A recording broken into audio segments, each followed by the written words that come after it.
சொன்னா கூட பூமாதேவின்னு சொல்றோம் இல்லையோ, பேர் என்ன வச்சுப்பா? பூமின்னு யாரான்னு பேர் வச்சுக்கிறாளோ பூமான் தான் பேர் வச்சுப்பா. ஏன் பாருங்க, பூமாங்கிற சொல்லுக்கு அர்த்தம் பார்க்கலாம்.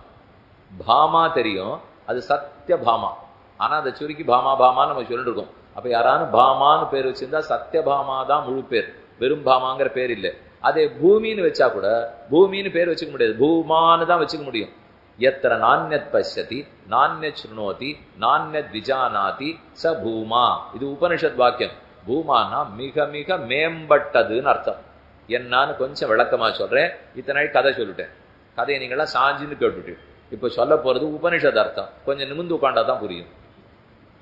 பூமானால் ஆரோத்தம் கேட்டுட்டே வரான்.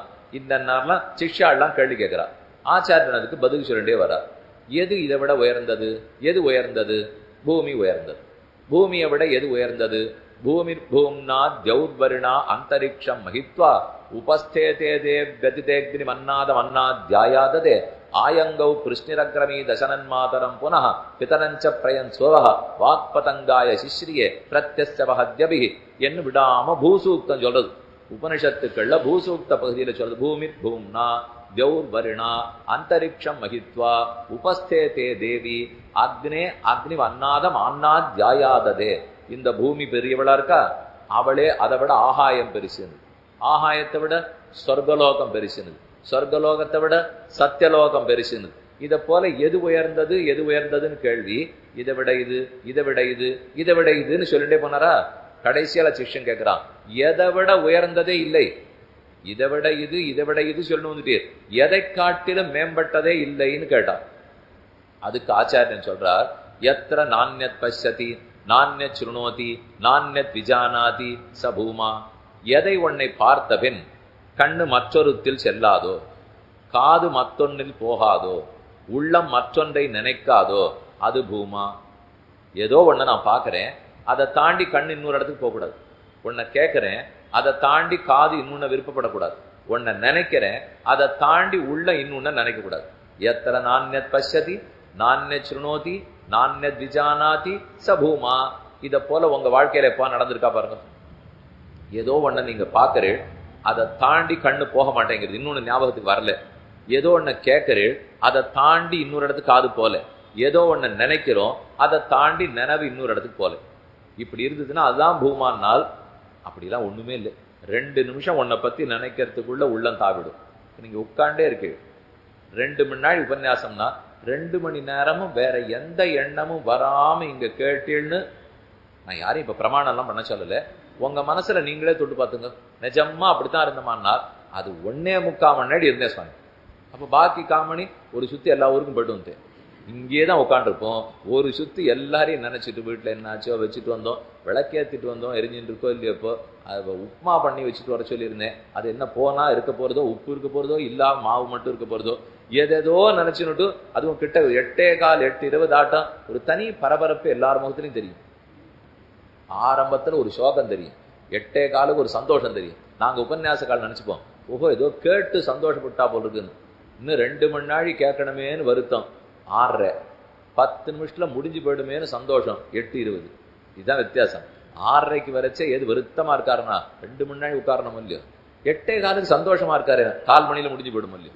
அதனாலே நம்ம தெரியல, இப்போ தெரியாது. ஒருவேளை நிஜமாவே விஷயம் கேட்ட ஆனந்தமா கூட இருக்கலாம். இப்போ அதனால எதுவும் நம்ம அந்த ஒரு இடத்துல எல்லாம் இல்லை, அப்படி தாவிண்டே இருக்கு. எவ்வளவு தூரம் தாவறதுக்கு சாட்சினால் கதை புஸ்தகம், வெறும் தமிழ் கதை புஸ்தகம் அந்த நாள்ல வருமா? 500 600 பக்கம் போடுவா. பெரிய பெரிய கதை, நீண்ட தொடர்களா இருக்கும். கையில எடுத்தேன், வைக்க மனசில்ல, 2 நாள்ல படிச்சுட்டு வச்சேன். எத்தனை பெண்கள் இதை சொல்லியிருக்கா தெரியுமோ, எத்தனை பேர் ஆண்கள் சொல்லுவா தெரியுமோ. அதை போல இப்ப யாரானோ 500 பக்க கதை புஸ்தகம் ஒரு வாரத்துல படிக்கிறீர்கள். 1/2 பக்கம் படிக்கிறதுக்குள்ள புத்தி அதுல நிக்கிறது இல்லை. இதை பார்த்துட்டே இருக்கிறதுக்குள்ள அடுத்ததுல போயிடும். அதுவும் இப்போ அச்சு போடப்பட்ட புஸ்தகமாவே ஒருத்தர் கையில வச்சுக்கிறது இல்லையே. எல்லாரும் கையில ஒரு அட்டை, அதுலயே பளிச்சுன்னு இருக்கு. அதை இப்படி இப்படி தள்ளிண்டே இருக்கா, தள்ளிண்டே இருக்கு, போயிட்டே இருக்கு. இப்போ அதை இப்படின்னா உடனே விஸ்வரூபம் பெருசா படுறது, இப்படின்னா உடனே ஹனுமார் சுருக்கின்ற மாதிரி. இப்போ ஒண்ணு இல்ல, அனிமா கரிமா லகிமா பிராகாமியா அட்டமஹா சித்தி அதிலே பார்த்துடுறோம். அப்ப எல்லாம் அதுலதான் இருக்குன்னா அது ஏதான ஒரு நாள் நான் வேலை செய்யல, இவர் புத்தகமே படிக்க முடியாது. அந்த அளவுக்கு புஸ்தகம் படிக்கிறத வளர்த்துட்டு இருக்கோம். குறைஞ்சே படுத்துங்களே, அச்சு போடுறதெல்லாம் குறைஞ்சு படுத்தான், எல்லாம் அதாவது ஏதோ வலைத்தளம்ங்கிறதுல தேடிட்டு போயிடுறோம். அப்ப படிக்கணும், படிக்கிறது குறைஞ்சதுன்னா ஸ்ரத்தை இருக்க மாட்டேங்குது. ஒரு இடத்துல புத்தி போகும், கொஞ்சம் நேரத்துக்கு இருக்குமானால் நிற்க மாட்டேங்கிறது பாருங்க.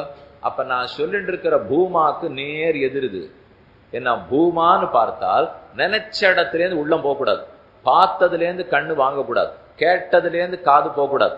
அந்த யோகம் இருந்ததுனால்தான். ஏன் அந்த மாதிரி இல்லைன்னால், இது நம்ம கிட்ட யோகம் இல்லைன்னு வச்சுக்க வேண்டாம், நம்ம பார்க்கிற வஸ்துவுக்கு பெருமை இல்லை. வஸ்து அந்த அளவுக்கு வசத்தியா இருந்தா தானே கண் எடுக்காத பார்ப்பேன், வஸ்து அவ்வளவு வசத்தியா இருந்தா தானே காதை விடாத கேட்பேன், வஸ்து அவ்வளவு ஏற்றம் இருந்தா தானே உள்ளத்துல வேற ஒன்ன நினைக்காத இருப்பேன். அதை போல வஸ்துக்களே இல்லாத படுத்தலையோ, அதனாலதான் மாத்திடுறோம். தொலைக்காட்சின்னு ஒண்ணு போடுறா. இன்னைக்கு விளம்பரதாரர்கள் அத்தனை பேருக்கு பெரிய சவால் என்ன தெரியுமோ, எப்படி மக்களை பார்க்க வைக்கிறது. ஏன்னா அது வரிசா ஒரு 3-4 நிமிஷத்துக்கு காட்டி விடுறாள் இல்லையோ, அது வந்த உடனே அவ கையில ஒரு கட்டை வச்சுட்டு இருக்கா, ஒரு தட்டு தட்டுறான், தட்டின உடனே அடுத்ததுக்கு போய்டும். ஒரு 10 நிமிஷம் ஒரு நிகழ்ச்சி யாரும் பாக்குறது இல்லை. அது வர்றதுக்குள்ளே ஒரே சமயத்துல நான் 4 நிகழ்ச்சி அரை மணியில பார்த்து முடிச்சு விடுறேங்கிறான். அது எப்படி சுவாமி சாத்தியமாச்சுன்னா, இதை தட்டி 2 நிமிஷம் அங்க பார்ப்பேன், அதை தட்டி 2 நிமிஷம் இங்க பார்ப்பேன், அது குழம்பிப்படாதான். எல்லா கதையும் ஒரே மாதிரி தான் இருக்கு, இதுல என்ன இப்ப பெரிய குழப்பம் வேற இப்போ. அதனால இங்க பார்த்தாலும் அங்க பார்த்தாலும் அவளே தான் வந்துட்டு இருக்கா, வேற யாரும் புது மனுஷாலும் தெரியல. இப்போ முகம் அதே மாதிரி இருக்கு, இப்போ கதையும் அதே, அழுகையும் அதே, ஒருத்தருக்கு ஒருத்தர் கெடுத்துக்கிறதும் அதே, திட்டம் போடுறதும் அதே, எதுலயும் வித்தியாசமே இல்லையே. நான் உன் குடும்பத்தை வாழ விடுறேன்னா பார், இது 4 இடத்துல மாத்துங்க, 4 இடத்துலயும் வரும், எங்கேயும் ஒண்ணு மாறுதலே இல்லை. இப்போ உன் குடும்பத்தை நன்னா வாழ வைக்கிறேன் பாருன்னு யாரான ஒருத்தர் சொல்லுவார்னால் அது நம்ம பெருந்தேவி தாயார் இடத்துல போகணும். அதை விட்டு இதெல்லாம் பார்த்தா நடக்க போறதா? அப்ப யார் வாழ வைக்க போகிறார்கள், யார் தாழ வைக்க போகிறார்கள் பார்த்துக்கணும். ஏன் சொல்ல வந்தேன், அந்த அவசரத்துல நிமிஷத்துக்கு நிமிஷம் மாத்திடுறோம்னால் புத்தி ஓரிடத்துல நிலைக்கல, அது நிலைக்க வைக்கிறதுக்கு உண்டான சக்தி அந்த விஷயத்துல இல்லை. ஆனா உபனிஷத்து சொல்றது, எத்தனை நான்யத் பஷ்யதி நான்யத் ஸ்ருணோதி நான்யத் விஜானாதி சபூமா. எத்தை பார்த்தால் உள்ளம் மத்தொன்னில் செல்லாதோ, கண்ணு மத்தொன்னுக்கு போகாதோ. இதைத்தான் திருப்பாணாழ்வார் கடைசி பாசம் அமல்நாதிபிரான்ல சாதிக்கிறார். கொண்டல் வண்ணனை கோவலனாய் வெண்ணையுண்டவாயன் என் உள்ளம் கவர்ந்தானே, அண்டர்கோன் அணியரங்கன் என் நமுதினை கண்டகண்கள் மத்தொன்னினை காணா. மற்றொன்றினை காணான்னு சொன்னதுதான் பூமான்னு அர்த்தம் வாங்கிக்கோங்க. இதுதான் தென்கலையும் வடகலையும். நம்ம ஏதோ இது தென்கலையா அது வடகலையான்னு தெரியும் இருக்கோம் இல்லையோ. இப்ப எத்தனை நான்யத் பஷ்யதி நான்யத் ஸ்ருணோதி நான்யத் விஜானாதி சபூமா வடகலை, என் நமுதனை கண்டகண்கள் மத்தொன்னினை காணா தென்கலை. இந்த ரெண்டையும் தென்கலை வடகலைன்னு வச்சுக்கிற வரைக்கும் சௌக்கியமா இருப்போம். இதை தவிர வேற எத்தையானு நினைச்சுன்னு போனோம்னால் அதுக்கப்புறம் அதோட ரசனையே இல்லாத போடும். அப்ப சம்ஸ்கிருத சாஸ்திரம் என்ன சொல்றது, திராவிட சாஸ்திரம் என்ன சொல்றது? சம்ஸ்கிருதம் சொல்றது எத்தனை நான்யத் பஷ்யதி நான்யத் ஸ்ருணோதி நான்யத் விஜானாதி சபூமா. அப்ப அதுதான் மிக உயர்ந்ததானால் அதை பிழையதான் உயர்ந்ததா இருக்குமானா இல்ல, அதுதான் உயர்ந்தது. அந்த பூமாங்கிறத எப்ப உயர்ந்ததுங்கிறமோ அதுதான் பூமின்னு வச்சுக்கோ. அப்ப பூமிங்கிற சப்தத்துக்கு அர்த்தம் இவளை விட உயர்ந்தவள் இல்லை. ஏன் பெருமாள் இருக்காரு என்ன, அவனை சேர்த்து தான் தாங்குகிறபடியால் இவளை காட்டிலும் உயர்ந்தவள்னு சொல்வதில்லை. இது பூமி சப்தத்துக்கு அர்த்தம் பிருத்திவி. இதை பிருத்திவி பிருத்திவின்னு சொல்லுவோம் இல்லையோ. ஏன் சொல்றோம்னால், பிருத்துன்னு ஒரு மகாராஜா இருந்தார். நீங்க துருவன் சரித்திரம் கேள்விப்பட்டிருக்கீங்களா? பெருமாள் படைக்க சொன்னார், பிரம்மா படைக்க ஆரம்பிச்சார். சுவாயம்புவ மனு பிறந்தார். மனுவுக்கு பிரியவிரதன் உத்தானபாதன் 2 குமாரர்கள். அதுல உத்தானபாதனுடைய பிள்ளை துருவ மகாராஜா. அந்த துருவனுடைய வம்சத்திலே அங்கன் பிறக்கிறார். அங்கனுக்கு வேணன் பிறந்தார். வேணனுக்கு பிருது பிறந்தார். இதுதான் அவர்களுடைய வரிசை. இதிலே துருவன் நல்ல ராஜாவா இருந்துட்டார், அங்கன் நல்ல ராஜாவா இருந்தார், வேணன் நல்ல ராஜா இல்லை. அதனால வேணனை ரிஷிகள்லாம் அழிச்சுட்டார். அதுக்கப்புறம் பிருத்து பிறக்கிறார். நல்ல ராஜாவா இல்லைன்னால் பூமாதேவி தங்கிட்ட இருக்கிற சொத்தெல்லாம் ஒருத்தருக்கும் கொடுக்க மாட்டாளாம். அவள்கிட்ட எல்லா கனிம வளங்கள் இருக்கு, விளைச்சலுக்கு வேண்டிய எல்லா நெல்லு கதிரெல்லாம் அங்கதான் இருக்கு, கொடுக்கணும் இல்லையோ. அது ஆட்சி சரியா இல்லை, ராஜா ஒழுங்கா இல்லைன்னா நம்ம எல்லாத்தையும் கொடுத்தா தப்பு தப்பா பிரயோஜனப்பட்டுடும் என்று பூமாதேவி மறைச்சுடுவலாம். அதனால வேணன் ஆண்டு இருக்கும் போது மொத்தத்தையும் மறைச்சுட்டா. அதுக்கப்புறம் பிருத்து மகாராஜா ஆட்சிக்கு வந்தார். அவருக்கு ஆசை, நம்ம மக்கள்லாம் நன்னா இருக்கணும், நன்னா செய்யணும்னு பாக்குறேன், ஆனா பூமாதேவி உன்னையும் தரமாட்டேங்கிறாளே, விட்டேனா பார் அப்படின்னு அவளை துரத்த ஆரம்பிச்சார் ராஜா. அப்ப பூமி ஒரு பசுமாட்டினுடைய வடிவத்தை எடுத்து நின்னுண்டு ராஜாவை பார்த்து கேட்டது, என்னை ஏன் விரட்டுற? அதுவா, நீதான் எல்லாத்தையும் மறைச்ச, என் மக்களுக்கு வேண்டியதெல்லாம் கொடுக்க மாட்டேங்கிறேன்னா, என்னை அடிச்சுட்டு என்னை கொண்டுட்டு யார் கொடுப்பா உன் மக்களுக்கு? நானே இல்லைன்னா எங்க வாழ வைக்க போறீர்? பூமாதேவி இருந்தா தான் வாழ முடியும். பூமி இருந்தா தான் எல்லா செல்வத்தையும் கொடுக்க முடியும். என்னை வச்சுட்டு செல்வத்தை எடுத்து கொடுக்க பாரும், என்னை அழிச்சு நீர் செல்வத்தை கொடுக்க முடியாது அப்படின்னு அவ சொன்னாள். அவளுக்கு பேர் வசுந்தரா. வசுந்தரா, வசு வசுன செல்வம், சொத்து. வசுந்தரா சொத்தை தாங்குபவள். லோகத்தில் இருக்கிற எல்லா விதமான சொத்தை அவ தான் தாங்குறா. அதனாலதான் மேதினி வசுந்தரா வசுதா. அந்த சொத்தை வச்சுருக்கிறதோட இல்ல, வளர்ப்பளம். இப்ப உள்ள பீஜம் இருக்கு, நெல் விதை விதைச்சோம், நெல் விதை அப்படியே நிற்குமாண்ணா, வளர்றது பாருங்க எவ்வளவு நெல்லாருது. ஒரு சாதத்தை வடிக்க போறோம், அரிசியை போட்டோம், அந்த அரிசி அப்படியே இருக்கு. ஒரு அழாக்கு அரிசியை களைஞ்சு போட்டா சாதம் எவ்வளவு வரும்? 1.5 அழகு வருது. அப்படின்னா தானே காண்றதுன்னு பெண்கள் சொல்லுவா. அது எப்பவும் காண்டு இருக்கிற அளவு அரிசி கொடுக்கலன்னா அரிசியை கொண்டு போய் கடைக்காரர்கிட்ட திருப்பி கொடுத்துருவா. ஒன்னும் காணவே இல்லை, ஒழுங்கா போடுங்க. இப்போ பழைய அரிசியா சரியா கொடுத்தா தானே முடியும், திருப்புறமும் இல்லை. இப்போ அப்ப ஒரு ஆழாக்கா இருக்கிறது இல்ல, ஒரு ஆழாக்கு இருக்கிற அரிசியை தாங்குகிறாள் வசுந்தரா. அந்த ஆழாக்க வளர்த்து கொடுத்து சாதம் ஆக்கறா வசுதா. வாசவி அது அத்தனையுமே தங்கிட்ட விளைநிலமாக கொண்டு விளைத்து கொடுக்கிறாள் வாசவி. அப்ப தானிய செல்வங்கள் இருக்கு, கனிம செல்வங்கள் இருக்கு. நம்ம இப்ப கீழே செப்பெல்லாம் எடுக்கிறோம், எதுதோ எண்ணெய் எடுக்கிறாங்கிற அளவுக்கு உலகம் முழுக்க இருக்கிற எண்ணெய் எல்லாம் எடுத்துட்டாள்னால் இன்னும் 100 வருஷம் தீர்ந்து போயிடுவோம், அவ்வளவுதான். அதுக்கப்புறம் நம்ம எல்லாம் இதெல்லாம் போட்டுக்கு போறோமா இல்லையே ஒன்றும் தெரியாது. பழையபடிக்கு வந்துருவோம்னு நினைக்கிறேன். அதே வெயிலோ அதே மழையோ தெரியாது. இன்னைக்கு இருக்கு, வண்டியெல்லாம் வேகமா ஓடிட்டு இருக்கு, எண்ணெயெல்லாம் தீர்ந்து போச்சுன்னா இப்ப ஏதோ சொல்றான் மின்சாரத்துல வரும்னு சொல்லிட்டு இருக்காளே தவிர அது எவ்வளவு தூரம் வரும், இது எப்படி நமக்கு சுற்றுப்புறத்தை மாசு ஏற்படுத்துறதோ நாளைக்கு மின்சாரமும் ஏற்படுத்த ஆரம்பிக்கும். பழையபடிக்கு போனாதான். இந்த புகை ரொம்ப கக்கறது, வண்டியில எல்லாம் புகை ஜாஸ்தியா இருக்குன்னு ஆரோ ஒரு சபை ஆரம்பிச்சா. வேடிக்கையான கதை. சபையை ஆரம்பிச்சு 4 பேர் சேர்ந்தா, நாங்க போய் ஊரெல்லாம் பிரச்சாரம் பண்ண போறோம், இனிமே எல்லாரும் மிதிவண்டி தான் உபயோகப்படுத்தணும், புகை வண்டியே வாங்காதீங்க, எண்ணெயே கொட்டாதீங்க, மாசு ரொம்ப அதிகமா படுத்து உலகத்தெல்லாம் காப்பாற்றணும்னு ஒரு சபா. அந்த சபாவுக்கு எது குறிக்கோள்?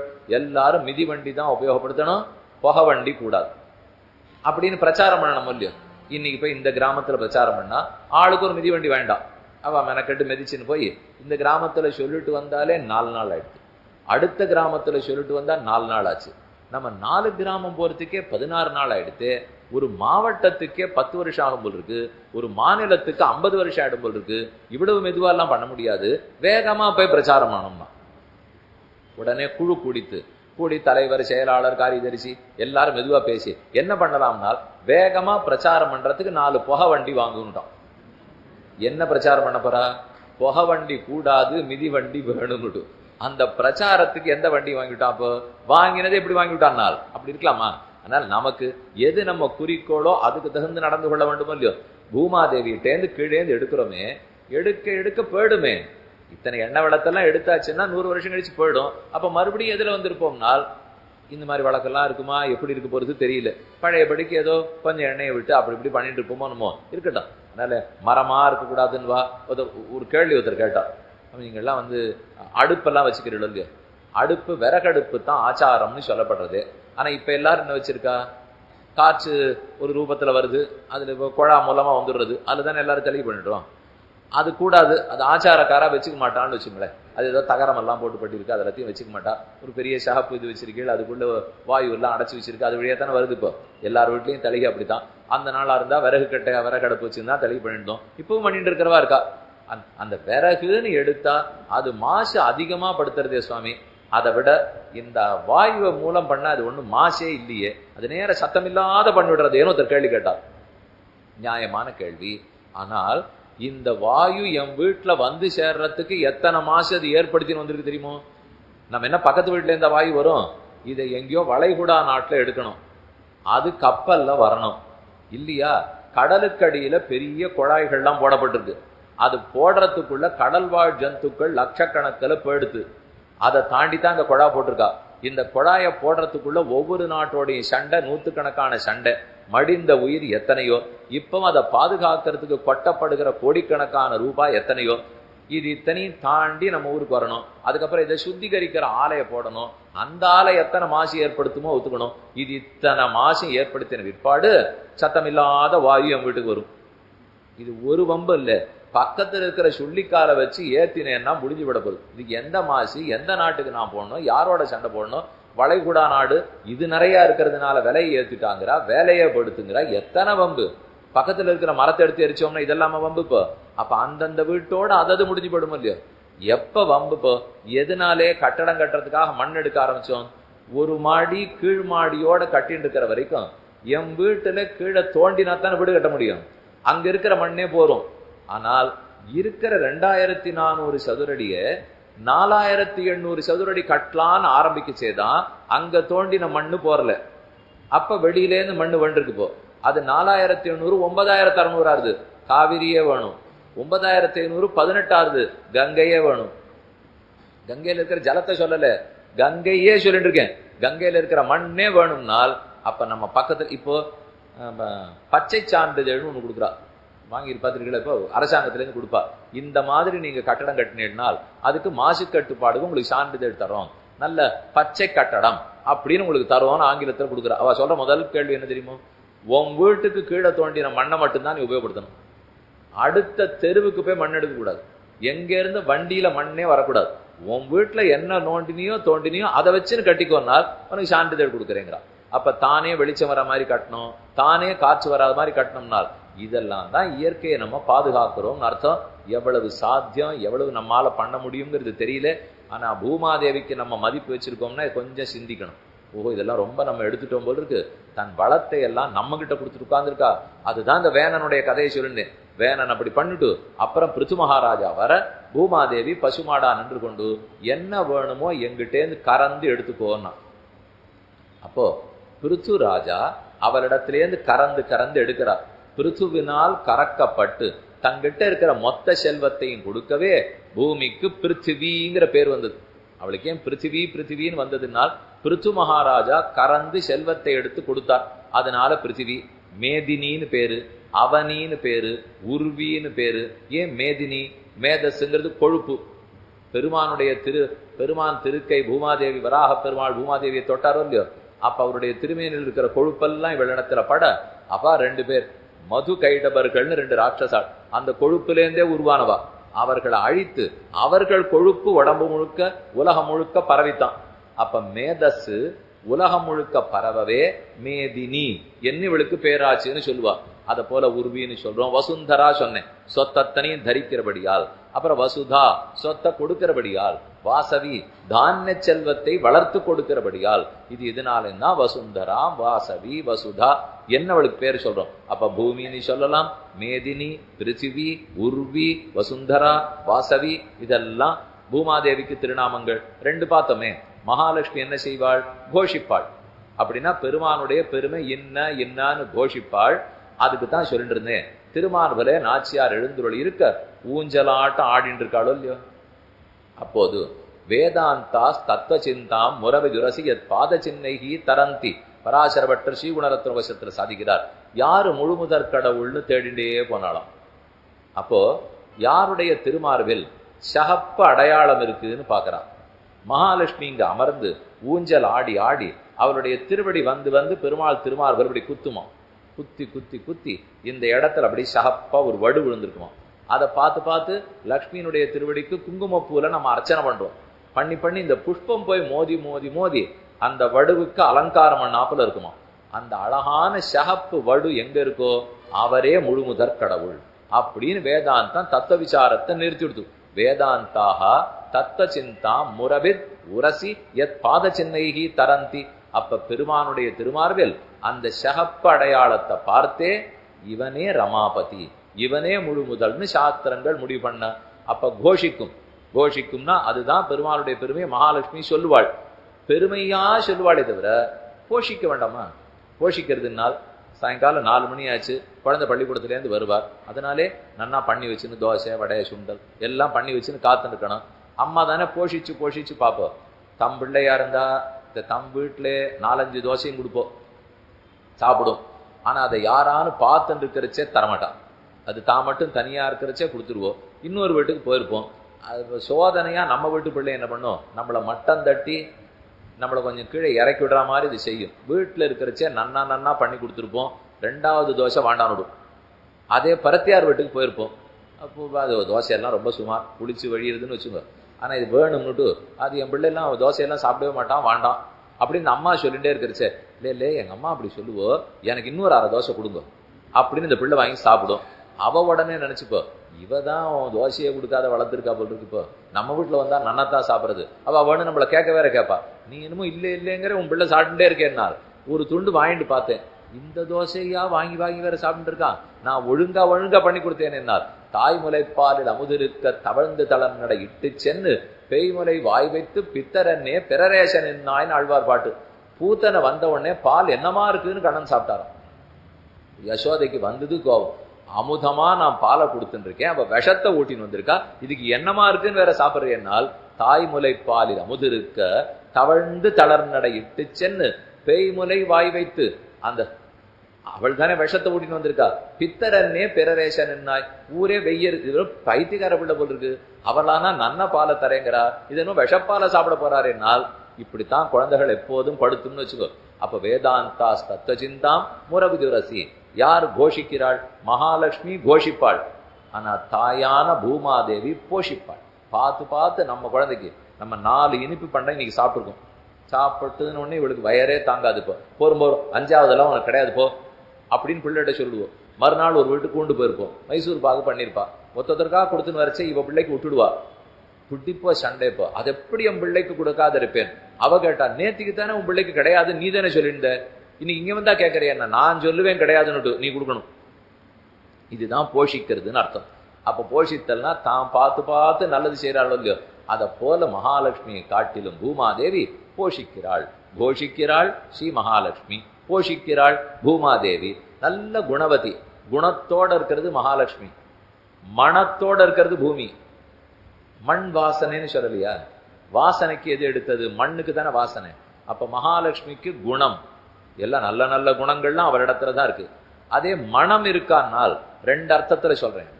மனமா நடந்ததுனால் நன்னா நடந்ததுன்னு அர்த்தம். ஒரு விஷயத்தை மனம்னா வெறும வாசனைன்னு மட்டும் வச்சாதீங்க. அவரா நன்னா எப்படி இருந்தது இன்னைக்கு உபன்யாசம், நன்னா மனமா இருந்தது. உபன்யாசத்துல வாசனை வந்ததுன்னா சுவாமி வாசனையே சொல்லல சுவாமி, நன்னா இருந்ததுன்னு சொன்னப்போ கச்சேரி ரொம்ப நன்னா இருக்கும். இன்னைக்கு வித்வான் எப்படி பாடினார்? கொலை கொலைன்னா. யார கொன்னா, யார் கொன்னான்னா ராகத்தை கொண்டுட்டார ஒருவேளை? இல்ல ஒண்ணும் கொல்லல சுவாமி, அவ்வளவு நன்னா இருந்துதான். நன்னா இருந்ததுன்னு நினைக்கிறான். நீ கச்சேரி கொன்னுட்டாருங்கிற இல்லையோ. நாடகம் என்னமா இருந்தது? கொன்னுட்டாருன்னா அதுக்குன்னு கொலைன்னு நினைச்சு கூடாது, அது சரியான அர்த்தத்துல எடுத்துக்கணும் இல்லையோ. அதை போல மனமா இருந்ததுனால் நன்றாக நடந்ததுன்னு அர்த்தம். அப்ப பூமாதேவி மனத்தோட இருக்காள்னால் எல்லாத்தையும் நன்றாக நடத்தி கொடுப்பாள். அது ஒரு அர்த்தம் வச்சுங்கோ. இப்ப இன்னொரு அர்த்தம் சொல்றேன். பகவான் சிருஷ்டிக்கிறாரோ இல்லையோ, முதல்ல ஆகாசத்தை படைப்பார். ஆகாஷாத் வாயு, வாயோர் அக்னி, அக்னேராபா, அத்த பிருத்திவி, பிருத்திவியா ஓஷதையா, ஓஷதிபியோன்னம்னு உபனிஷத்து சொல்றது. ஆகாயத்தை படைத்து ஆகாயத்திலேருந்து வாயு, வாயுவிலிருந்து அக்னி, வாயோர் அக்னி, அக்னியிலிருந்து ஆபகா தண்ணீர், தண்ணீர்லேருந்து பிருத்திவி, கடைசியா படைக்கப்படுறதுதான் பூமி. ஆனால் ஒவ்வொன்றுத்துக்கும் ஒரு குணம் உண்டு. ஆகாசத்துக்கு ஒரு குணம் இருக்கு, அதே வாயுவுக்கு ஒரு குணம் இருக்கு. சப்த ஸ்பர்ஷ ரூப ரச கந்த 5 குணங்கள். முதல் குணம் சப்தம். ஆகாயம்னாலே ஹோன்னு ஒரு சத்தம் இருக்கும் இல்லையோ, அதுதான் அதுக்கு குணம். அடுத்தது ஆகாஷாத் வாயு, வாயுவுக்கு ஸ்பர்ஷம். அப்படியே தென்றல் காத்து அடிச்சதுன்னா நம்ம தழுவிண்டு போறது தெரியாது, கண்ணுக்கு தெரியாது. ரூபரகித ஸ்பர்ஷவான் வாயுன்னு தர்க்க சங்கரம் சொல்றது. அன்னம் பட்டர்னு ஒருத்தர் எழுதினார். உங்க குழந்தைகளுக்கு அதை கற்றுக் கொடுத்தீங்கன்னா நன்னா பேச்சு சக்தி வளரும். அன்னம் பட்டேன கிரியதே தர்க்க சங்கிரகா பாலானாம் சுகபோதாய கிரியதே தர்க்க சங்கிரகான்னு சொல்லுவார்கள். அந்த தர்க்க சங்கிரகம்ங்கிறது சின்ன புஸ்தகம். அது எப்படி நம்ம சிந்திக்கணும், சிந்தித்ததை எப்படி பேசணும், அப்படி பேசுறதுக்கு வாய் வரைக்கும் வந்துட்டா கூட எப்படி தடுக்க தெரியணும், இது எல்லாத்தையும் அதை நன்னா சொல்லிக் கொடுக்கும். ஏன் சொன்னேன்? ரூபரகித ஸ்பர்ஷவான் வாயு. காற்றுனாலே ஸ்பர்ஷம், உருவம் கிடையாது, ஆனா ஸ்பர்ஷத்தோட இருக்கும். அடுத்தது 3வது அக்னி, பளபளப்பு. ஒரு உருவம் பளபளப்பு அக்னியில தெரியும். அதுக்கப்புறம் 4வது தண்ணீர், ரசம், சுவை. முதல்ல சொன்னது ஒலி, அடுத்து சொன்னது தொடு உணர்ச்சி, 3வது சொன்னது ரூபம் பளபளப்பு கண்ணுக்கு தெரிகிற உருவம், 4வது சொன்னது சுவை, 5வது சொல்றது வாசனை மனம். அதுதான் பூமிக்கு உண்டானது. இப்ப இந்த 5 சொன்னேன்னா இதுலே ஒவ்வொன்றுத்துக்கு ஒவ்வொன்றுன்னு சொன்னேன், அப்படியே வச்சுக்காதீங்க. இப்ப கேட்கிறேன், ஆகாசத்துக்கு தானே ஓங்கிற சத்தம், நெருப்புக்கு தானே பளபளப்பு அந்த நிறம். ஆனா ஆகாயத்தை பார்த்தா நீளமா இருக்கா இல்லையா? நீலம்ங்கிற அந்த வர்ணம் பளபளப்பு நெருப்போடதா ஆகாயத்தோடதா? ஆகாயத்தது இப்போதைக்கு சத்தன்னு தானே பார்த்தோம். ஆனா நெருப்புக்கு இருக்கிறது இருக்கே கடல் சுவை மட்டும்தானே, தண்ணீர் சுவை மட்டும்தானே அது இருந்திருக்கணும். கடலை பார்த்தா நீலக்கடல்ங்கிறோமே, பார்க்கடல் வெளுப்பு கடல்ங்கிறோமே, எங்கேருந்து வந்தது?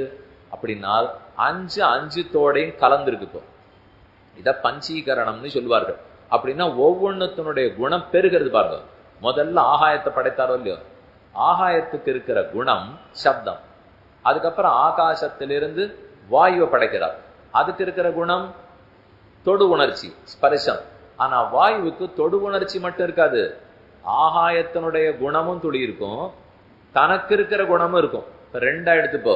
இப்ப பாட்டிக்கு ஒரு பொண்ணு பிறந்தா, கொள்ளு பாட்டியிலேருந்து ஆரம்பிப்போம். கொள்ளு பாட்டிக்கு பாட்டி பிறந்தா. கொள்ளு பாட்டிக்கு எப்படி சொல்லி பாட்டி பிறப்பா? கொள்ளு பாட்டிக்கு பொண்ணு தானே பிறப்பான்னா, அட நமக்கு பாட்டி தானே போ.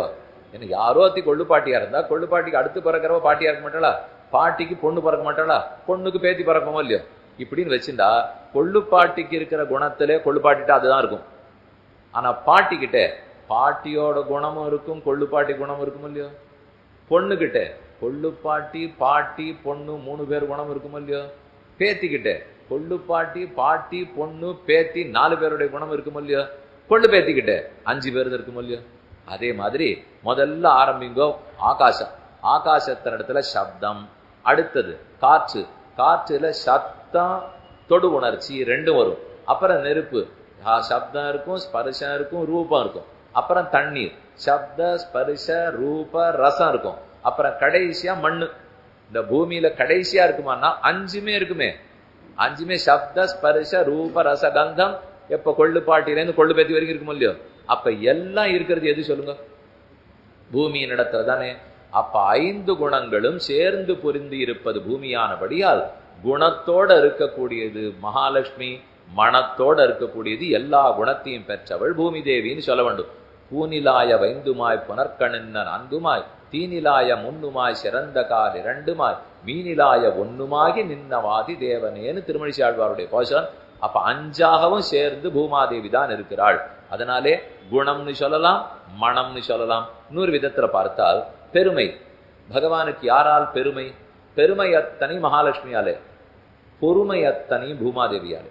எழுத்துதான் வித்தியாசம், வல்லினமா இடையினமான் தான் வித்தியாசம். பெருமை இடையினம், பொறுமை வல்லினம். வல்லினமானார் பொறுமை வேணும்னா அத்தனை வலியதான பொறுமையா இருக்கணும். அதனாலதான் பொறுமைன்னு போடுறார். பறவை, பறவை ரெண்டும் தெரியுமா? பறவை வல்லின ரா போட்டினா பறக்கிற பறவை, பறவை இடையின ரா போட்டினா கடல்னு அர்த்தம். அப்ப பறவை கடல், பறவை பறக்கிற பறவை. அத போல இது பெருமை பொறுமை. க்ஷமையா பிருத்திவி சமஹான்னு சொல்லுகிறோம். ராமனுக்கு இவர் எப்படி இருப்பார்னு வால்மீகி பகவான் சொல்லிட்டு வர்றார். ஸ்தைர்யேன ஹிமவானிவ தனதேன தனஸ்தியாகே. இவர் இன்னத்துக்கு குபேரனை ஒத்து ஐஸ்வர்யம் படைத்தவரா இருப்பார்.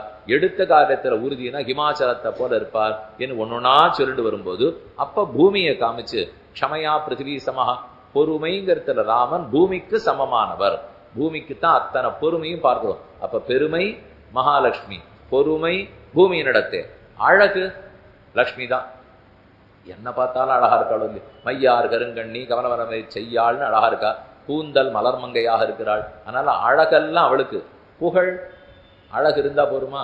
இன்னைக்கு இருக்கு நாளைக்கு போயிடும். புகழ் யாருக்கு? பூமாதேவிக்கு.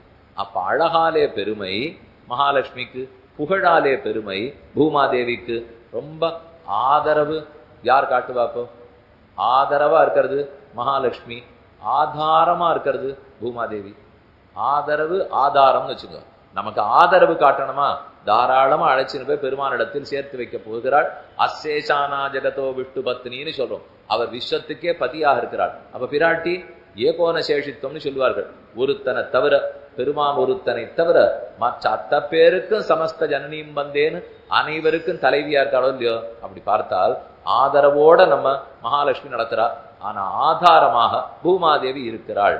இன்னொன்னும் பார்த்தீங்கன்னால் பெருமாள் இருக்கார். பெருமானுக்கு என்ன பேர்? அவர் சீவைஷ்ணவரா? சட்டுன்னு கேள்வி கேட்டு பதில் சொல்லுங்க. இப்ப நாங்கெல்லாம் பல பேர் இங்க சீவைஷ்ணவாள் இருக்கோம் சுவாமி. பெருமாள் சீவைஷ்ணவரோ? இல்ல, விஷ்ணு, வெறும் விஷ்ணு. ரொம்ப சுமார் பேர் விஷ்ணு, அவ்வளவுதான். அப்ப சீவைஷ்ணவர் இல்லையானால்? இல்ல இல்ல, மகாலட்சுமி தான் முதல் சீவைஷ்ணவி. இல்ல, அவள் எப்படி ஸ்ரீ வைஷ்ணவி ஆக முடியும்? அவ வைஷ்ணவி. அவர் விஷ்ணுவாக இருந்தால் மகாலட்சுமி வைஷ்ணவியா தான் ஆக முடியும். ஏன்னா இப்ப ஸ்ரீனா மகாலட்சுமி தானே. ஸ்ரீ வைஷ்ணவின்னு இருக்கணும்னால் விஷ்ணு பெருமாள், விஷ்ணுவை தொடர்பவள் வைஷ்ணவி, விஷ்ணுவையும் ஸ்ரீயையும் சேர்த்து தொடர்ந்தால் ஸ்ரீ வைஷ்ணவி. அப்ப முதல் ஸ்ரீ வைஷ்ணவின்னு யார் ஆக முடியும்?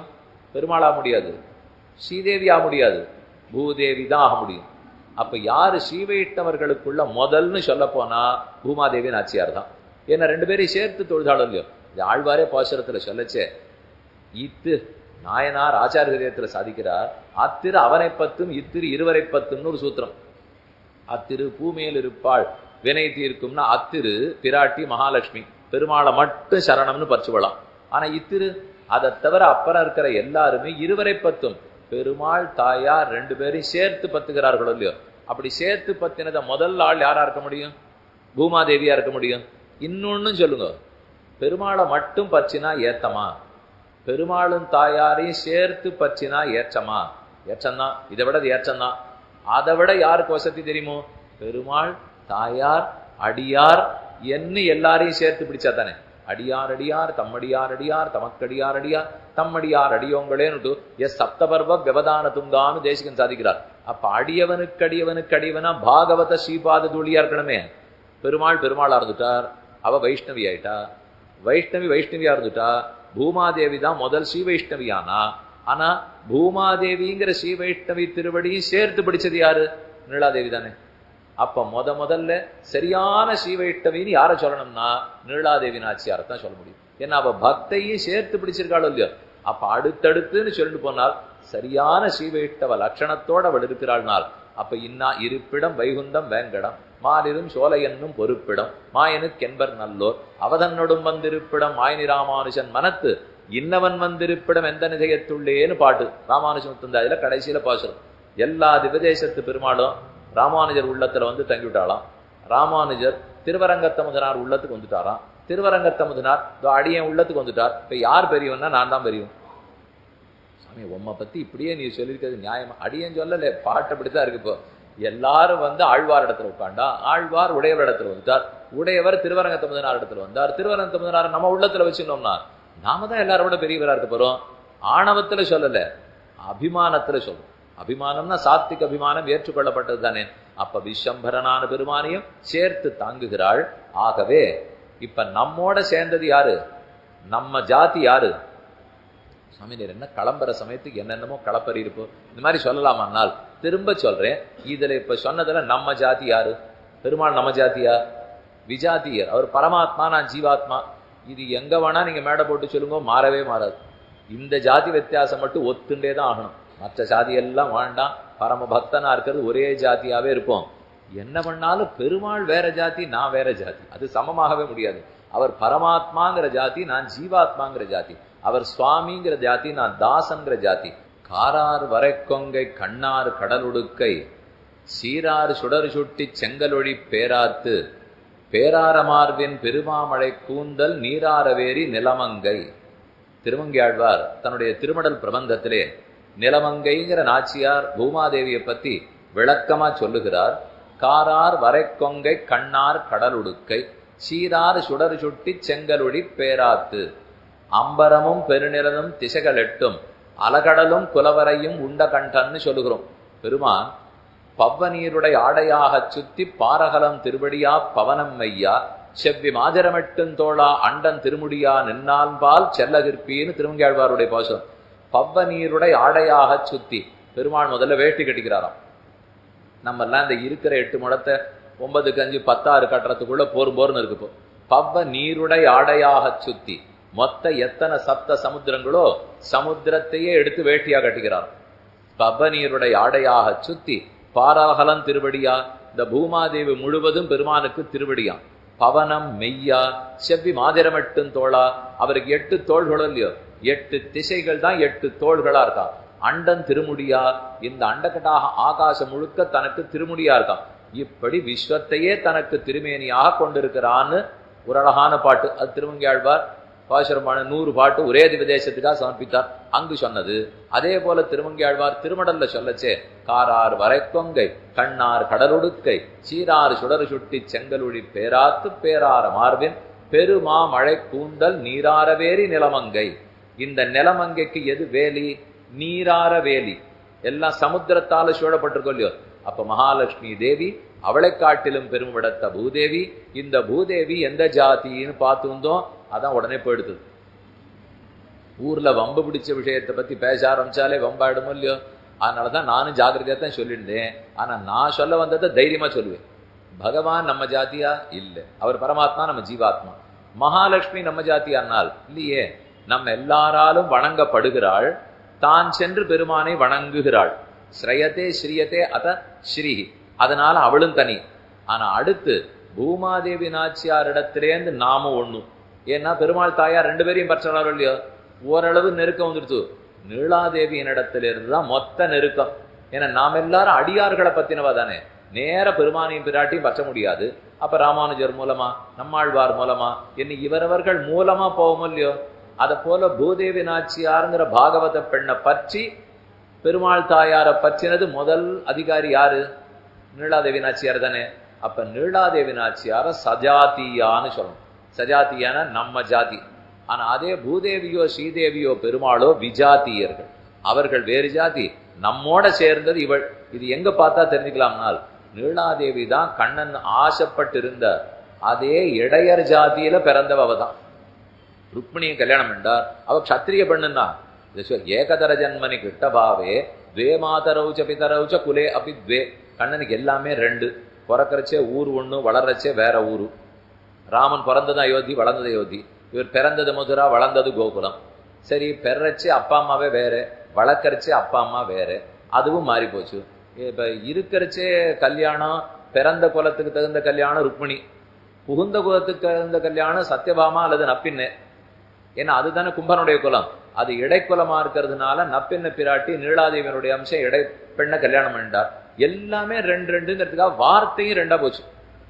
ஒரு வார்த்தை பேசுறவரா இருக்க வேண்டாமா? ராமன் எப்பவும் ஒரே வார்த்தை பேசுவார். ஆனா கண்ணன் எடுத்தெடுப்புலயே 2 தான். 2 வார்த்தைனாலே பொய்ன்னு அர்த்தம். அதான் இப்போ நான் அதோ ஜாகிரதையா சொல்றாப்புல சொல்லிருந்தேன். விஷயம் இவ்வளவுதான். அப்போ பொய் சொன்னார்னா 2 வார்த்தை சொல்றார். சரி, வார்த்தை 2 போட்டோம், குலம் 2 போட்டோம், பிறந்த இடம் புகுந்த இடம் 2 ஆட்டம், அப்பா அம்மா 2 ஆட்டம், கல்யாணம் 16,108. ஒரு தர்ம பத்னி இல்ல, 8 பேர் முதல்ல கல்யாணம் பண்ணிட்டார்.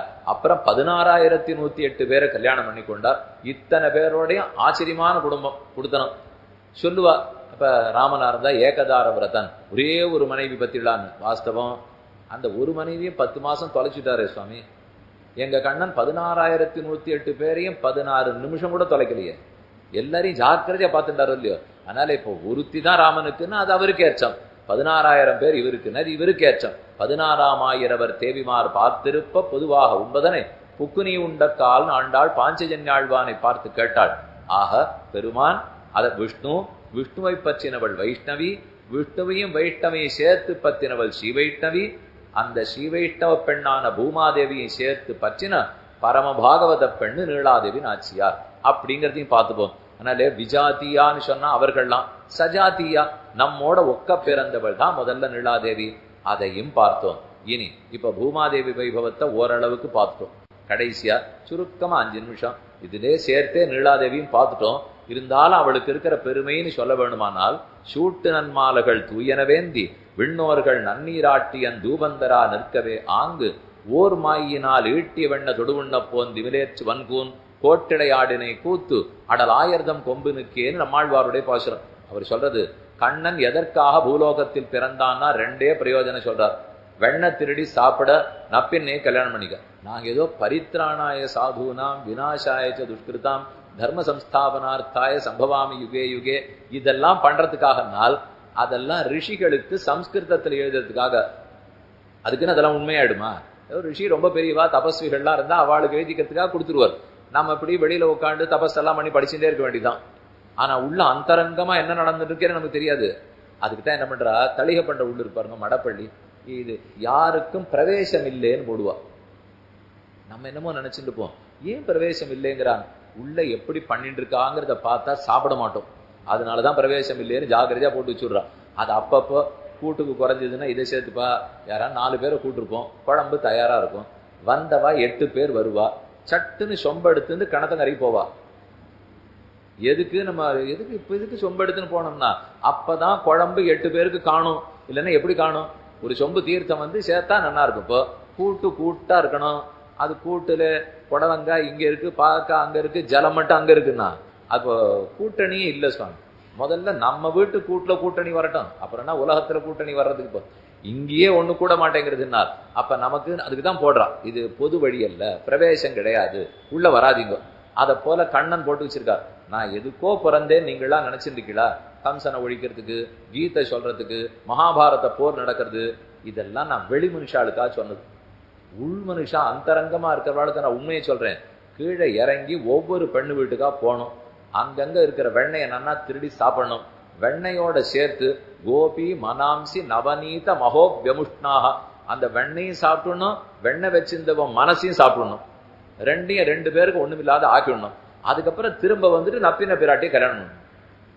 இதுக்கா இவ்வளவு தூரம் இறங்கி வந்தார்னால் அதுக்குத்தான் அவர் வந்திருக்கார். வியமுடை விடையினம் உடதர மடமகள் குயமிடை தடவரை அகலமதுடையவர். இது திருக்கண்ணபுரம் பாசுரத்துல திருவங்கியாழ்வார் சாதிக்கிறார். கொஞ்சம் பல்ல உடைக்கிறாப்புல பாட்டுன்னு சொல்லுவா. வியமுட விடையினம் உடதர மடமகள் குயமிட தடவரை அகலமதுடையவர் அப்படின்னா 7 ரிஷபங்கள். இப்ப யார் அவர்னு பார்ப்போம். கும்பன் ஒரு சுவாமி. கண்ணனுக்கு அம்மா யசோதை, யசோதைக்கு தம்பி கும்பன். அந்த கும்பனுக்கு தர்மதாங்கிறவளோட கல்யாணம் ஆச்சு. தர்மதாவுக்கும் கும்பனுக்கு 2 குழந்தைகள் பிறந்தா. பிள்ளைக்கு ஸ்ரீதாமான்னு பேரு, பெண்ணுக்கு நீளான்னு பேரு. இதுதான் இவர்களுடைய வரவு. இப்போ அப்ப நீளாதேவி நாச்சியார் அவதரிக்கிறது கும்பனுடைய பெண்ணாக. நேர சொந்த மாமா பொண்ணு. கண்ணனுக்கு நேர் மாமா யசோதனுடைய சகோதரன் கும்பன். கும்பனுக்கு பெண்ணு தான் நீளாதேவி. நீளாதேவி நாச்சியாருடைய அம்சமாகவே நீளை பிறந்தாள். அவளைத்தான் தமிழ்ல நப்பின்னைன்னு சொல்லும். கிருஷ்ணாவதாரத்தை பற்றணும்னா நப்பின்னையை முன்னிட்டு தான் பற்ற வேண்டும். அவளை கல்யாணம் பண்ணிக்கிறதுக்கு தான் பெருமான் கீழே வந்தாராம். உந்து மதகளித்தன் ஓடாத தோல்வலியன் நந்தகோபாலன் மருமகளே நப்பின்னாய் என்று பாசுரம். குத்து விளக்கெரிய கோட்டுக்கால் கட்டில் மேல் மெத்தன்ன பஞ்சசயனத்தின் மேலேறி நப்பின்ன கொங்கமேல் வைத்து கிடந்த மலர் மார்பா வாய்திரவாய் மீண்டு நப்பின்னை 33 அமரர்க்கு முன் சென்னு அப்பந்தவிற்கும் கலியே துயிலடாய் செப்பமுடையாய் திறருடையாய் செத்தார்க்கு வெப்பங்கொடுக்கும் விமலா துயிலடாய் செப்பன்ன மென்முலை செவ்வாய் சிறுமருங்குல் நப்பின்ன நங்காய் திருவே துயிலடாய் மீண்டும் நப்பின்னை. அப்ப ஆண்டாள் 18, 19, 20 3 பாட்டுலையும் நப்பின்னைங்கிறாளே. ருக்மிணிங்கிற பேச்சே இல்லையே, இருக்காது. ஏன்னா ருக்மிணி மகாலட்சுமியினுடைய அவதாரம். அப்படின்னா ராமாவதாரத்தை பத்தச்சேதான் சீதையை பற்ற வேண்டும் முதலே சொன்னேன். சீதாதேவி மகாலட்சுமியின் அவதாரம், அது ராமாவதாரத்தின் போது. அப்ப வராக அவதாரத்தில் பூமாதேவி, அப்ப கிருஷ்ணாவதாரத்தில் நீளாதேவி. நீளாதேவியினுடைய அவதாரம் தான் நப்பின்னு பிராட்டி. அதனால் அவரையே தான் பராசரவட்டுன்னு சாதிக்கிறார். நீளாதுங்க ஸ்தனகிரி தடி சுப்தம் உத்போத்திய கிருஷ்ணம் பாரார்த்தியம் ஸ்வம் ஸ்ருதி சதசர சித்தம் அத்தியாபயந்தி சோச்சிஷ்டாயாம் சரஜனிகளித்தம் யாபலாத்கிருத்திய புங்கே கோதாதஸ்தை நமயிதமிதம் பூய ஏவாஸ்து பூயா. இப்ப கோதை நாச்சியாருக்கு நப்பின்னைக்கு என்ன உறவு? ஸ்ரீதேவி, பூதேவி, நீளாதேவி. ஸ்ரீதேவி சீதான்னு வச்சுங்களேன், அழகான வேடிக்கையான ஒப்புமை பார்ப்போம். ஸ்ரீதேவிய சீதேன்னு வச்சுங்க. அடுத்தது பூமாதேவி. பூமாதேவியினுடைய அவதாரம் தான் ஆண்டாள். இன்னோ திருவாடிப்பூரம் எமக்காக வன்னோ இங்கு ஆண்டாள் அவதரித்தாள். புன்னாத வாழ்வான வைகுந்த வான்போகன் தன்னை இகழ்ந்து ஆழ்வார் திருமகளாராயின் மணவாள மாமன்கள் உபதேச ரத்னமாலையில பாடுறார். வைகுந்தத்துல பிராட்டி இருந்தாளாம், அவதான் பூமாதேவி. பூமாதேவி வராக பெருமானிடத்தே இடந்தெடுக்கப்பட்டாள். பெருமாள் தன் மடியில உட்காத்தின்னு இருக்கார், அவளுக்கு உபதேசம் பண்றார். அப்ப தேவி கேட்கிறா, நான் கடலுக்குள்ள சிக்கின்னு இருந்தேன், என்னை காப்பாத்தி விட்டுட்டீர், எனக்கு தேவையில்லை இப்போ. ஆனா எங்கிட்ட கோடிக்கணக்கான ஜனங்கள் உம்ம அடையறதுக்கு ஆசையோட இருக்கா, அதுக்கு ஏதானு எளிதான வழி உண்டா? கவலைப்படாத தேவி. ஸ்வஸ்ஸச கீர்த்தனம் பிரபதனம் ஸ்வஸ்மை பிரசூனார்ப்பணம். அனந்தாழ்வான் கோதா சதுஸ்லோகின்னு பாடினார். அகிலாத்ம குணாவாசம் அஜ்ஞான திபிராபகம் ஆசிரிதானாம் ஜுஷரண வந்தே நந்தார்ய தேசிகம்னு சொல்றோம். அந்த சுவாமி 4 ஸ்லோகம் கோதா நாச்சியாருக்காக பாடியிருக்கார். அதுல சொல்றார், வராக பெருமாள் பூமாதேவிக்கு உபதேசம் பண்றார். வராக பெருமாளா இருக்கிறச்சே ஸ்வஸ்ஸச கீர்த்தனம், என்ன வாயார பாட சொல்லு, கைகளால அர்ச்சனை பண்ண சொல்லு, உள்ளத்தால நினைக்க சொல்லு. வாயினால் பாடி மனத்தினால் சிந்திக்க தூமலர் தூவி தொழ சொல்லு. இத சம்ஸ்கிருதத்துல வராக புராணத்துல பெருமாள் சொல்லிட்டார். பூமாதேவி அதை கேட்டுண்டு நம்ம குழந்தைகளுக்கு தமிழை எளிமைப்படுத்தி கொடுக்கணும்.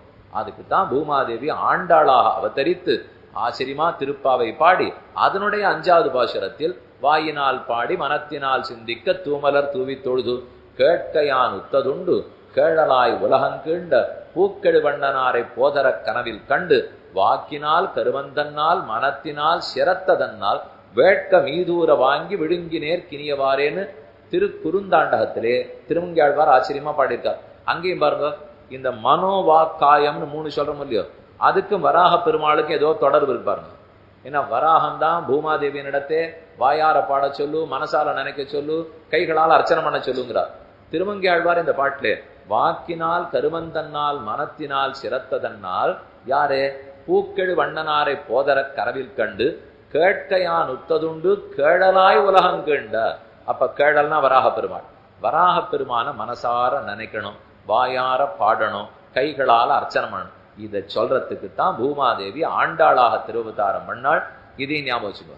அப்ப சீதைக்கு ஆண்டாளுக்கு என்ன தொடர்பு?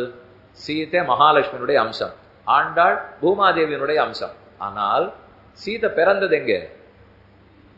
ஜனகர் பெரிய கலப்பைய வச்சுன்னு உழறதுக்கு ஆரம்பிக்கிறார். அந்த கலப்பை போறது சீதா லாங்கல பத்ததின்னு சொல்லுவார். அப்படி இனிமே தான் ஒரு புத்திரகாமேட்டி யாகமே பண்ண போறார். குழந்தை பேர் இல்ல இவருக்கு.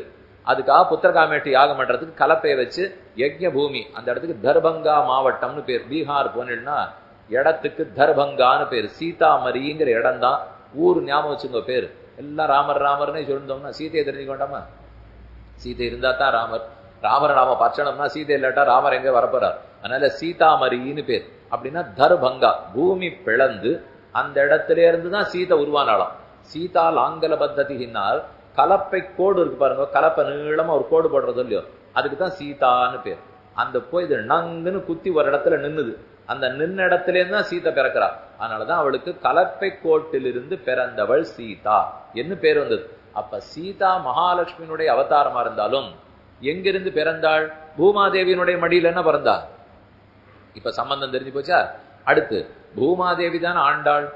அந்த ஆண்டாள் யார பற்றினாள்னால் 33 அமரர்க்கு முன் சென்று கப்பந்தவிற்கும் கலியே துயிலடாய் செப்பமுடையாய் திரளுடையாய் செத்தார்க்கு வெப்பம் கொடுக்கும் விமலா துயிலடாய் மென்மலை செவ்வாய் சிறுவருங்குள் நப்பின்ன நங்காய் திருவே துயிலடாய்.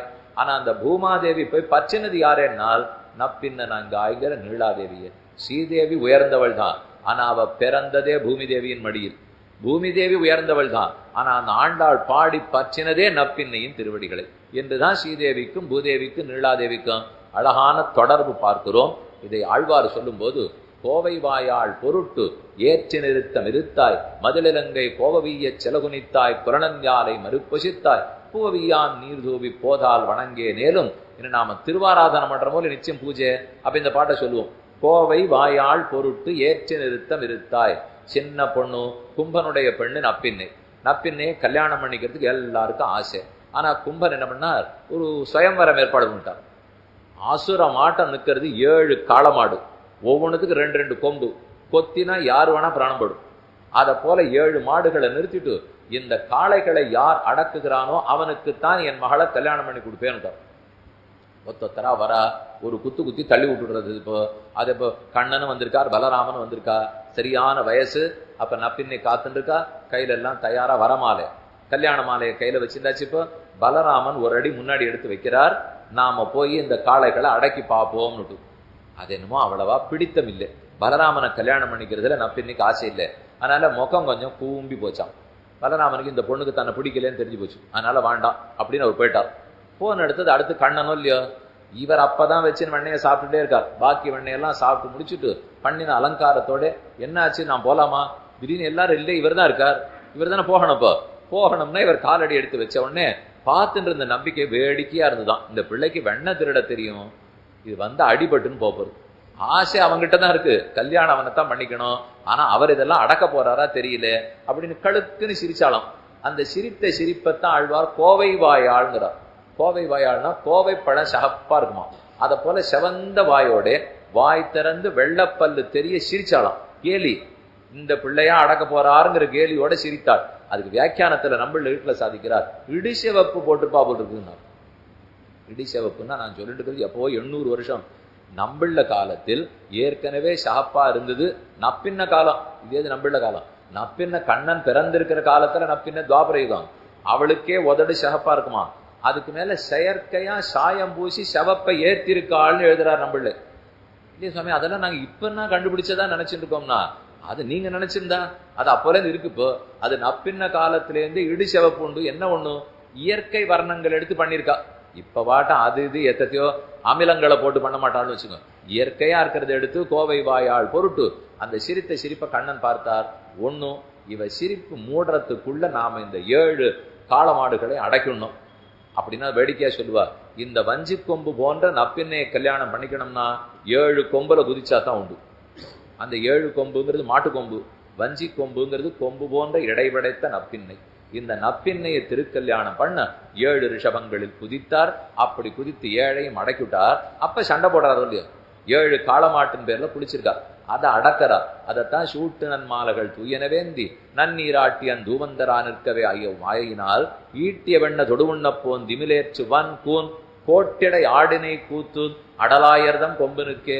அது புனராய் நின்ன மரவேள் அன்னைதபுருவில் வலவாவோ புனரை நின்ன மரமிரண்டின் நடுவே போன முதல்வாவோ.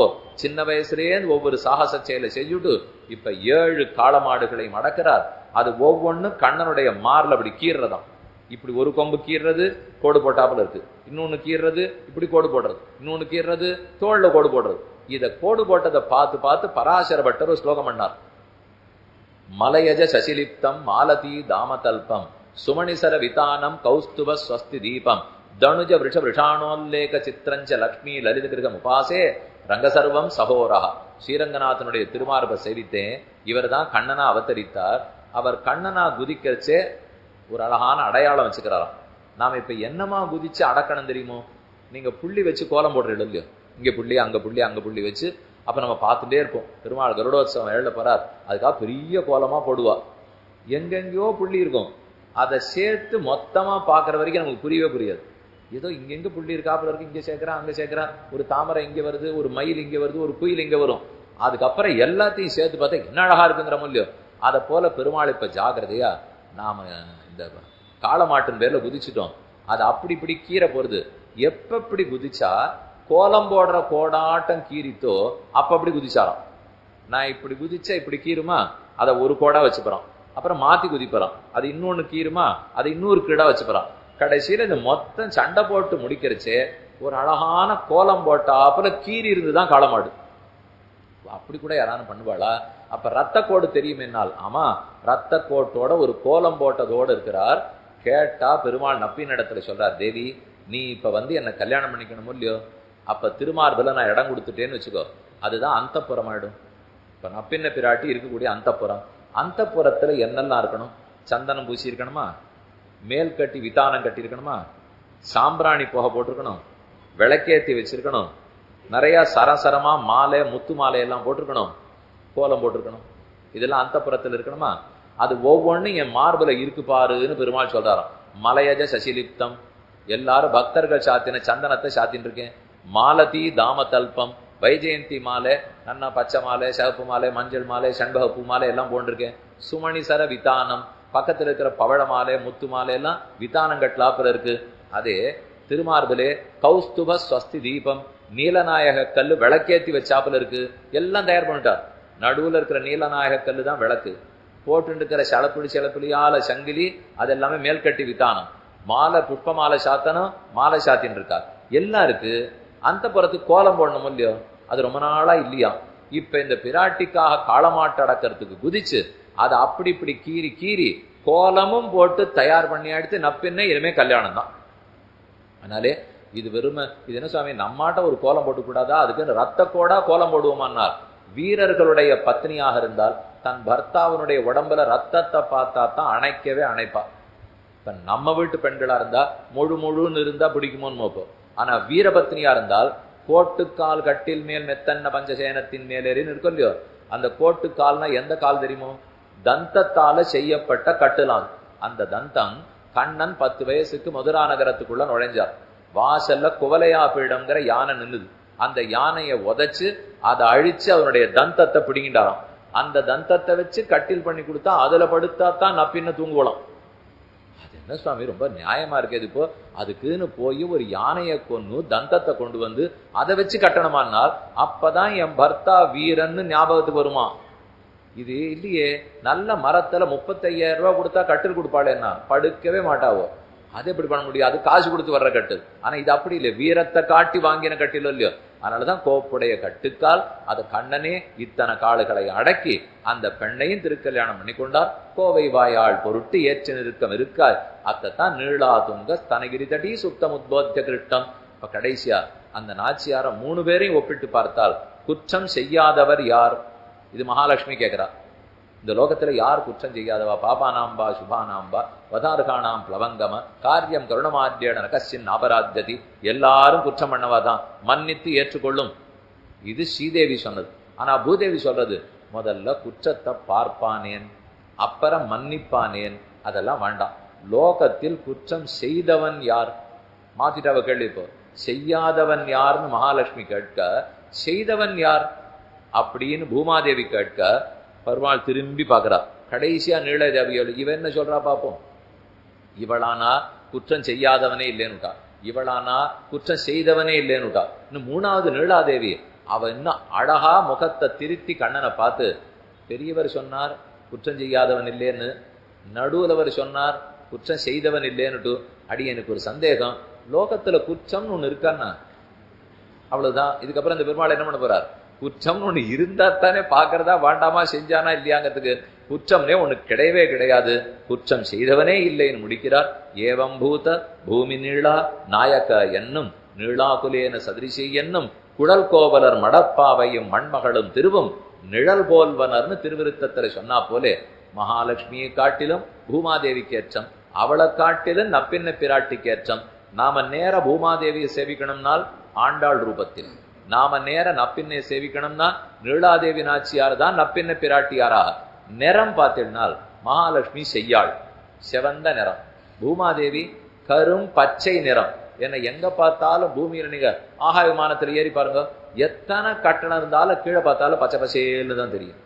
ஏன்னா அது மொத்தமே மேல ஒரு மரமா செடியா கொடியா இருக்கும் இல்லையா. அப்ப பச்சை. நப்பின்ன பிராட்டி ஊதா வர்ணம். 3 பேருக்கும் வர்ணங்கள் வேறு. நீலாதேவி நீளாங்கிற சம்ஸ்கிருத சொல்லுக்கே தமிழ்ல ஊதா நிறம் தான் அர்த்தம். அதனால நீளா அது ஒரு வகையான நீளா கொடினே ஒரு கொடி உண்டு. அந்த கொடியை பிழிஞ்சு பார்த்தீங்கன்னாலும் அதே ஊதா நிறத்துல தான் சாறு இருக்கும். அதனால ஊதா நிறத்திலே நப்பின்ன நாச்சியார், கரும்பச்சை வர்ணத்திலே பாசி தூர்த்து கிடந்த பார்மகளோ இல்லையோ. அதனால கரும் பச்சை நிறத்திலே பூமி தேவி, சிவப்பு நிறத்தோட ஸ்ரீ மகாலட்சுமி, எல்லாத்துக்கும் சேர்த்து வச்ச கருமையாய் கார்மேக வண்ணனாய் மின்னுமா மழதவழும் மேக வண்ணனாய் நடுவாக பெருமான் இருந்து கொண்டு நடுவாக வீற்றிருக்கும் நாரணன் வடிவாரும் வாமலராள் வலவருகும் மற்றை மண்மகளும் ஆய்மகளும் இடவருகும் இருக்க நடுவாக வீற்றிருக்கும் நாரணன் என்னும் வைகுண்டேது ஸ்வரேலோகே ஸ்ரீயாசார்த்தன் ஜெகத்பதி ஆஸ்தே விட்டு அச்சிந்தியாத்மா பக்தைஹி பாகவதை சக கிரீஷ்சதே லக்ஷ்மீஷ்ச பத்னியோங்கிறது உபனிஷத்து. கிரீஹி சதே லக்ஷ்மீஷ்ச பத்னியோ 2 சா வருது பாருங்க. லக்ஷ்மி லக்ஷ்மியை சொல்லிடுது, ஹிரீஹி பூதேவியை சொல்றது, ச என்ன இன்னொரு சகாரம் நீலாதேவியை சொல்றது. அப்ப கிரீஷ்சதே லக்ஷ்மீஷ்ச பத்னியோங்கிற இடத்திலே அதிகப்படியான சகாரத்தாலே நீலாதேவியை சொல்லி 3 நாச்சியார்களுமாய் கூந்தல் மலர்மங்கைக்கும் மண்மடந்தைக்கும் குலவாயர் கொழுந்துக்கும் கேழ்வன் தன்னை வாய்ந்த வழுதி வடநாடன் மன்னுகுருகூர் சடகோபன். அந்த சடகோபன் ஏவல் செய்து 3 நாச்சியாருக்கும் பெருமானுக்குமாக கைங்கரியம் செய்தார். அப்படி நாமும் செய்ய முற்பட்டோமானால், அப்படி செய்தால் வன்னுகுருகூர் சடகோபன் புத்தே ஆய்ந்த தமிழ் மாலை 1000 வல்லவர் உலகிலேந்து பெரும் செல்வத்தராய் திருமால் அடியார்களை பூசிக்க நோற்றார்களே.